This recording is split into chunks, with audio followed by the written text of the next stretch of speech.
dito sa panahon ko is nagpapagin siya sa pagmamedisina at pag-aaral ng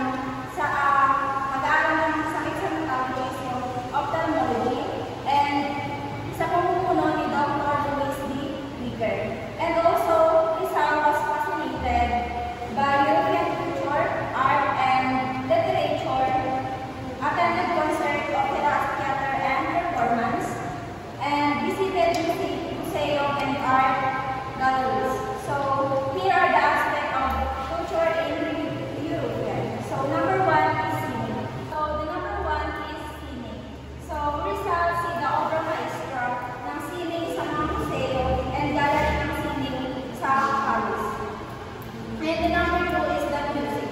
So nakarinig din si Rizal ng classical na music sa mga concert at opera sa cine.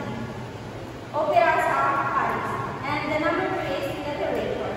So nakabasa din siya ng akla ng mga kanilalang manunulat ng Europea tulad din ng Victor Hugo, Alexandre Dumas, and Gustave Flaubert. And the number four is Filosofia. So number four is nakipag-usap si Rizal sa mga intellectual na tungkol sa mga isyu sa filosofia and politika at sosyolohiya.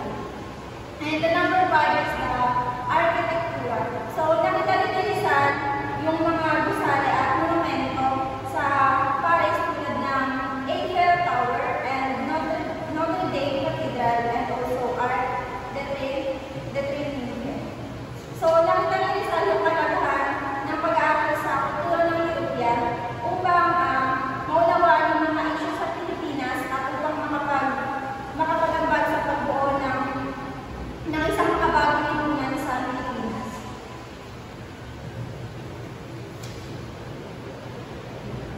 Rizal gained experience in eye surgery. So nakakuha din siya ng experience sa pagsasagawa ng eye surgery sa gabay ni Dr. Louis D. Wicker. And naging ito sa kanyang layunin upang gamutin ang sakit sa mata ng kanyang ina. So, si Rizal ay nag-aral ng mga sakit sa mata tulad ng catarata, glaucoma, and infection sa mata. And nag-aral din siya ng pamamaraan ng surgery, which is yung pag-alis ng catarata at pag-aalis ng problema sa mata. And nag-aral din siya ng pagkuha ng karanasan sa mga klinika at kung saan ay nakapag-observe at nakapag-assist siya sa opera sa mata.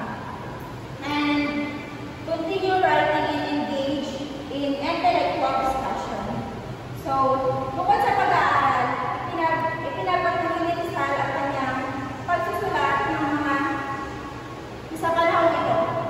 Dito ay pinagpatuloy niya ang pagsusulat ng mga limitangke, ang pagdalaw ng talakay sa mga pang-aapi sa mga Kastila sa Pilipinas. Nakilaw din siya sa mga intelektual sa diskusyon kasama ng ibang Pilipino at mga dayuhang intelektual na ang kaisipang liberal. Nakipagtalakayan siya sa iba't ibang isyu sa lipunan at politika at nakapagpatuloy sa kanyang mga proyekto pang literatura at intelektural.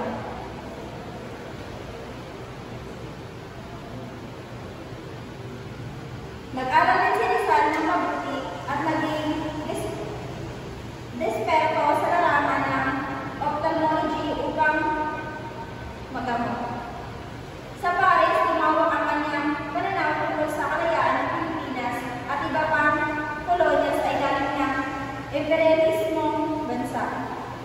Ang kanyang pananatili sa Paris ay nag-resulta sa pagunlad ng kanyang kaalaman at pagpapakita sa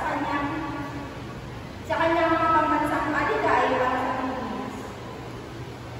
I will going to discuss about the Rizal and Heidelberg. So dito, noong 1886, nagtungo si Rizal sa Heidelberg, Germany, na kung saan ay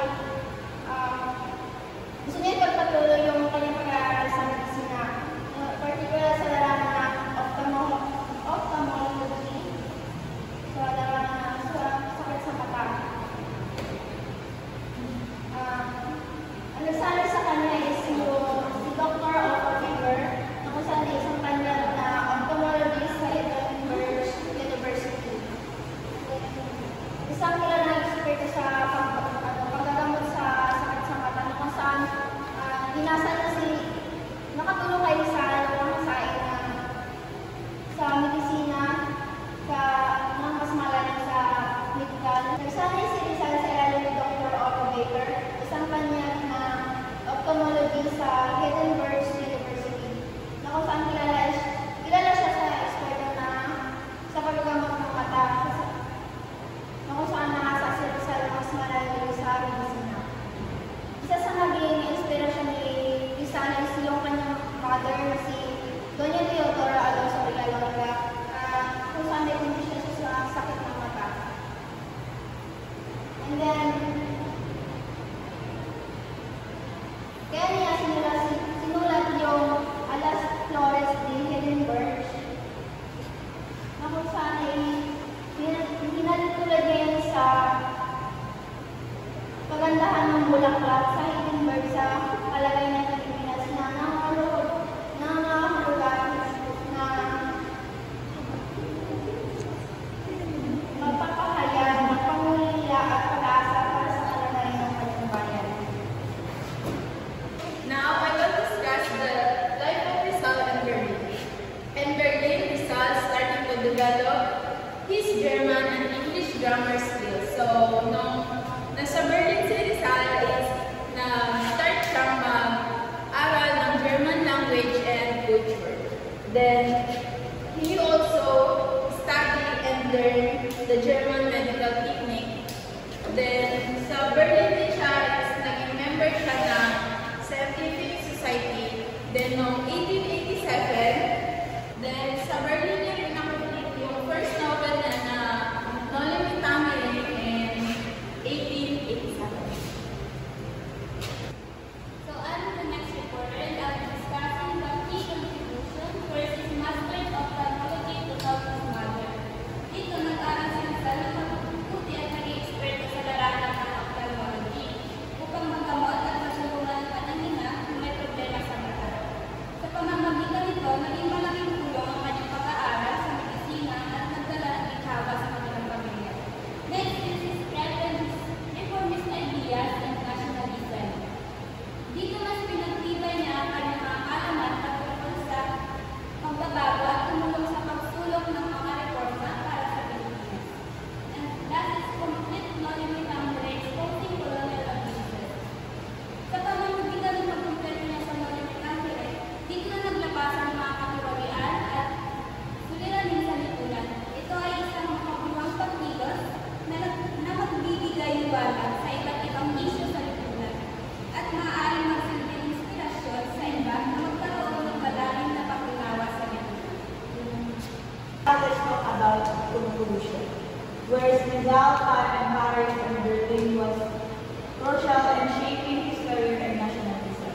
His medical studies and exposure to European culture defined his desire to reform the place.